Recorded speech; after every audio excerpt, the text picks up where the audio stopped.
Hi, Charles Sizemore here. And for this dividend stock of the week, I'm going to continue a theme I've been writing about a lot in Green Zone Fortunes lately, and that is the reopening play.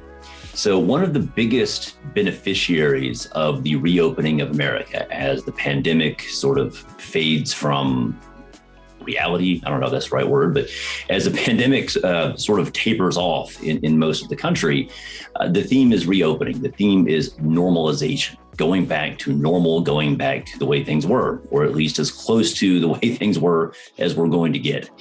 But a big beneficiary of that is the banking system. The banking system is the lifeblood of the economy. If capitalism is the heart that beats, the banking system and credit is the blood that pumps through the body. That's the way I would describe it.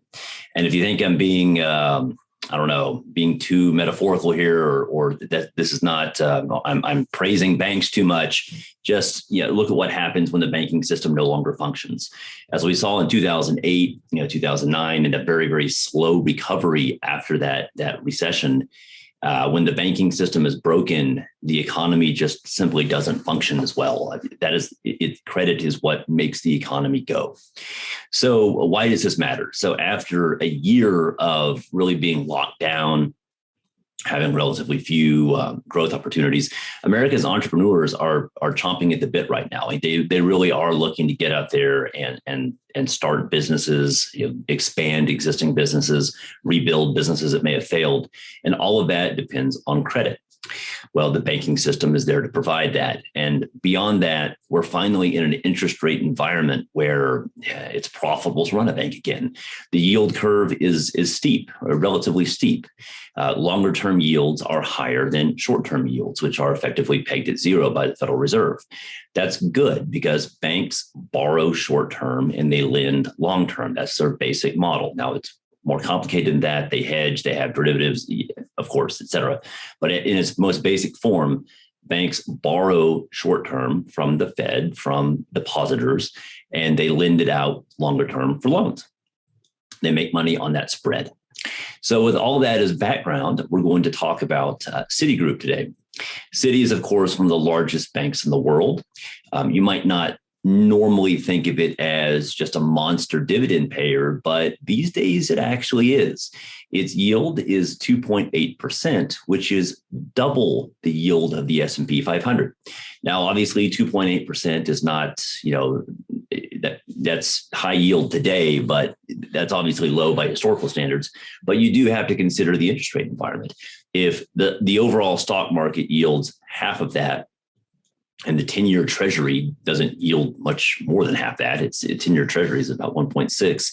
2.8 is actually pretty decent if you're getting dividend growth with it. Now, my shtick here. Dividend growth is really even more important than raw yield if it's a stock you intend to hold for a while. The reason is no matter how high the yield is, it's going to get progressively less high each passing year due to inflation if it's not growing. So I would prefer to get a decent, moderate yield that's growing at better than the rate of inflation rather than just going for a super high yield today and, just enjoying that benefit today at the expense of tomorrow. So that said, let's look at Citi's dividend history.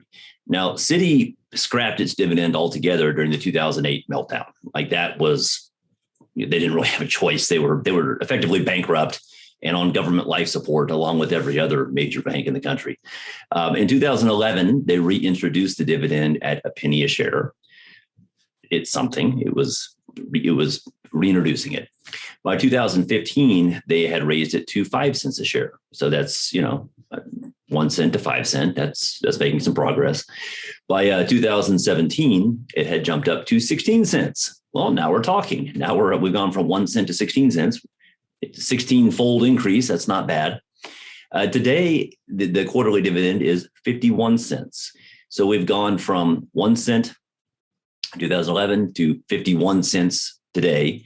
That's not bad. A 51-fold gain is, I can't promise you the next 10 years are going to see that the dividend rise by a factor of 51. But clearly there is momentum here. Citi, once the Federal Reserve and the regulators gave the banks the green light to start paying dividends again and start raising them, Citi has risen to that challenge and has aggressively done so. I think there's a lot more room for that. Now, they put their dividend growth on hold in 2020. They continue to pay the dividend. They just didn't hike it in 2020 for the same reason that very few companies did. They were waiting and seeing. They were being conservative with their cash. It also looks bad if during a time when people are suffering and having a hard time paying their mortgages, you're raising the dividend to investors. So Citi did the responsible thing, and they paused their dividend growth for a year. I think going forward, the dividend growth is going to return with a vengeance. To start, as I explained at the beginning, I do expect banks to really make hay while the sun's shining here over the next several years. The economy should really boom due to the reopening play. Again, every entrepreneur that's been struggling for the last year is looking to take out loans and build their business back. That's a great growth opportunity. Interest rates are favorable. The dynamics are in place for the banking system to really make good money over the next several years, which provides more for dividends. Now, along those lines, the dividend payout ratio right now for Citi is only 27%. So even if Citi's profits flatline here and don't grow at all, which would be extremely unlikely, but let's just say Citi's profits just freeze at current levels, with a 27% dividend payout ratio, there is still a lot of room for growth. You're only paying out 27 cents on the dollar of profits as dividends. This doesn't start getting problematic until you're well over half. If the dividend payout ratio, my rule of thumb is 0.7. If 70% of your profits are being paid out as dividends, that's when I would say, okay, maybe you should scale back to dividend growth. But we have a long runway until we get there. So I do think Citi has an attractive current yield, 2.8%. That's not shabby in this environment. It's better than what you're going to get in high quality bonds. And you have ample room for dividend growth. Did I really just say that? This is what happens when I don't have my coffee in the morning. Yeah, ample room for dividend growth here. So this being money in markets, we do like to put every stock we review through our green zone rating model to see how it stacks up on Adam's 6-factor model. So let's do that. So overall, Citi does rate well. It rates a 65 out of 100. That's well into bullish territory. Anything over 60 is considered bullish in our rating system. Now, based on our historical work, based on the historical work Adam put in here, we expect stocks that are rated bullish, 60 or higher, we expect their performance to be double that of the market over the following 12 months. That's what the historical data suggests. So Citi, even if we had never even looked at the green zone rating system here, I would have considered that pretty realistic for Citi. It's a cheap value stock. We'll get to that in a minute, but it's a cheap value stock that's in a market that is now favoring value stocks. So I do expect Citi to have a good run. So let's dig deeper. Let's look at the individual factors. Citi rates, I mentioned it's a value stock. Citi rates highest on value. It rates an 89 out of 100. That's solid. It's also not surprising at all. Banks were obliterated a decade ago. They've been very slow to recover. It comes down to that, how many times are you going to touch a hot stove? You touch that hot stove once, you're not likely to touch it again. A lot of investors that were in the banking sector just don't want to go back. They got burned. Well, that's good because that's created an opportunity for us. Beyond that, remember the last several years have not really been favorable for banks. Even when the 2008 meltdown was a distant memory, you still had an environment where the yield curve was flattish. There just wasn't that spread. It just was not an ideal environment for banks. Well, it is now. This is a really good environment for banks, and yet shares are still cheap. So that's great. I'm very, very happy to see a high rating like that. It makes me feel really good about owning the stock. Despite the good value rating, Citi's rates surprisingly good on growth as well. It rates a 74. Now that's surprising because, as I explained, that the last several years have really not been great for the banking sector. The fact that Citi has been able to do that is impressive. Now we look at growth rates over varying time horizons, and part of the reason it does score pretty well based on growth is the base, 10 years ago was really low. We were coming out of the worst recession in 100 years in 2008. And that was, starting at that low base, the growth numbers actually look pretty good. So that partly explains that. But growth has been pretty good in recent years as well. And again, this despite the environment not being great. So kudos to Citi for managing that. It has the same rating on momentum, by the way. It's also a 74. This is less surprising. When you look at what Citi's stock price has done since the fourth quarter of last year, it's gone parabolic. It's gone straight up. It's rare to see an established company like Citi, an old, established, large blue chip stock, really explode that high, that fast. But this stock has a lot of momentum behind it right now. I would not be surprised to see that momentum score actually increase in the coming months, reflecting new data. So, an object in motion tends to stay in motion, as we say, as Sir Isaac Newton said, I should say. But yes, this stock has a lot of momentum. I do expect that to continue.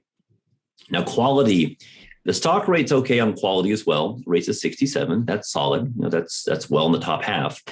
Keep in mind, though, that banks do tend to get penalized in our system on the quality score. The quality score works really well for certain industries. Other industries, it doesn't work real well because of quirks in those industries. And in the case of financials, because banks tend to have so much debt, they do tend to rate a little bit lower based on quality. So what I'm saying is that 67, for a bank to have a 67, that's really good. You should assume that if we were to adjust for the quirks of the banking system, that quality score would actually be a little bit higher. So I'm very pleased with that. Now, volatility is where Citi does start to fall off a little bit. It does rate comparatively low on volatility with 38. It is what it is. The last several years have been strange in the market. There's been a lot of unexpected volatility, and Citi bore the brunt of some of that.